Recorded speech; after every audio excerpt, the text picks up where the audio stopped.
ಎಲ್ಲರಿಗೂ ನಮಸ್ಕಾರ. ಪೂರ್ಣಿಮಾ ಕಿಶೋರ್ ಯೂಟ್ಯೂಬ್ ಚಾನಲ್ಗೆ ಸ್ವಾಗತ.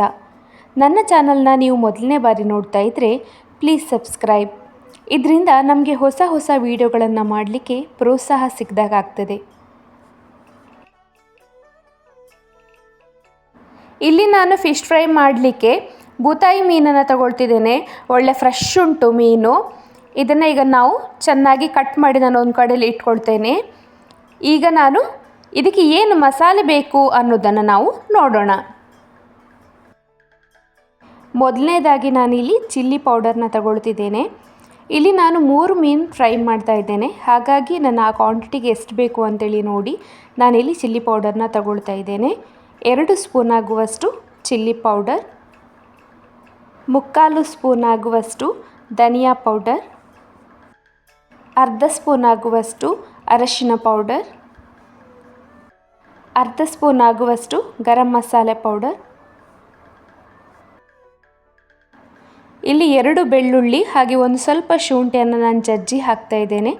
ಇದನ್ನು ನೀವು ಬೇಕಾದರೆ ಪೇಸ್ಟ್ ಕೂಡ ಮಾಡಿ ಹಾಕ್ಕೊಳ್ಬೋದು. ಹಾಗೆ ಒಂದು ಸ್ವಲ್ಪ ಬೇವಿನ ಸೊಪ್ಪನ್ನು ನಾನಿಲ್ಲಿ ಸಣ್ಣದಾಗಿ ಪುಡಿ ಪುಡಿ ಮಾಡಿ ಇದಕ್ಕೆ ಹಾಕ್ಕೊಳ್ತಿದ್ದೇನೆ. ಇದು ಆಪ್ಷನಲ್, ನಿಮ್ಗೆ ಬೇಕಾದರೆ ನೀವು ಹಾಕ್ಕೊಳ್ಬೋದು. ಸ್ವಲ್ಪ ಲಿಂಬೆ ರಸವನ್ನು ನಾನಿಲ್ಲಿ ಹಿಂಡ್ಕೊಳ್ತಾ ಇದ್ದೇನೆ. ಇದರ ಬದಲಿಗೆ ನೀವು ಹುಣಸೆ ಹಣ್ಣಿನ ನೀರನ್ನು ಕೂಡ ಅದರಲ್ಲಿ ಹಾಕ್ಬೋದು. ಹಾಗೆ 1 ಸ್ಪೂನ್ ತೆಂಗಿನ ಎಣ್ಣೆಯನ್ನು ಇದಕ್ಕೆ ನಾನು ಹಾಕ್ಕೊಳ್ತಿದ್ದೇನೆ. ರುಚಿಗೆ ತಕ್ಕಷ್ಟು ಉಪ್ಪು. ಇಲ್ಲಿ ನಾನೊಂದು ಮೊಟ್ಟೆಯನ್ನು ಸೇರಿಸ್ಕೊಳ್ತಾ ಇದ್ದೇನೆ. ಮೊಟ್ಟೆಯನ್ನು ಹಾಕ್ಕೊಂಡಾಗ ನಿಮಗೆ ಆ ಏನು ಫಿಶ್ ಮಸಾಲೆ ಇದೆ ಅದು ನಮಗೆ ಕಬಾಬ್ ರೀತಿಯಲ್ಲಿ ಅದು ರೆಡಿ ಆಗ್ತದೆ. ಆ ಥರ ನಿಮಗೆ ಬೇಡ ಅಂಥೇಳಿ ಹೇಳಿದರೆ ಮಸಾಲೆ ರೀತಿಯಲ್ಲಿ ಬೇಕು ಅಂಥೇಳಿ ಇದ್ದರೆ ನೀವು ಇದಕ್ಕೆ ನೀರನ್ನು ಆ್ಯಡ್ ಮಾಡ್ಕೊಳ್ಬೋದು. ಆಗ ನಿಮಗೆ ಉದ್ರಾದ ಮಸಾಲೆ ಅನ್ನೋದು ಸಿಗ್ತದೆ.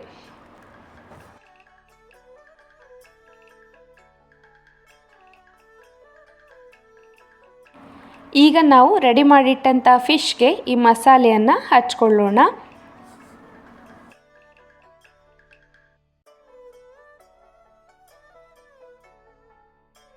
ಈಗ ಇದನ್ನು ಹೀಗೆ 1 ಅವರ್ ಇಡೋಣ.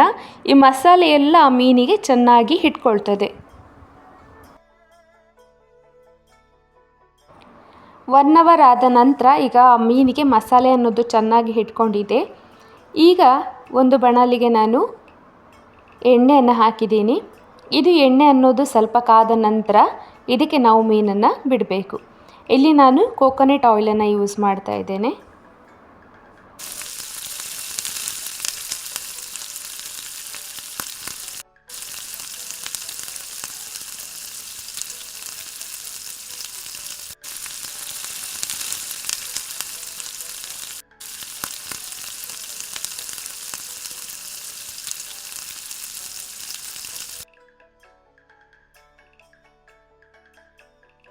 ಎರಡೂ ಕಡೆ ಚೆನ್ನಾಗಿ ಬೇಯಿಸ್ಕೊಳ್ಳಿ.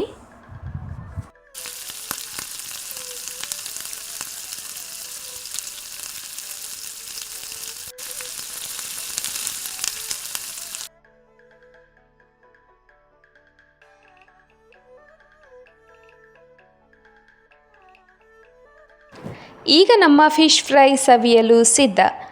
ಈ ರೆಸಿಪಿ ನಿಮಗೆ ಇಷ್ಟ ಆಗಿದ್ದರೆ ಲೈಕ್ ಮಾಡಿ, ಕಮೆಂಟ್ ಮಾಡಿ, ಹಾಗೆ ನನ್ನ ಚಾನಲ್ನ ಸಬ್ಸ್ಕ್ರೈಬ್ ಮಾಡೋದನ್ನು ಮರಿಬೇಡಿ. Thank you.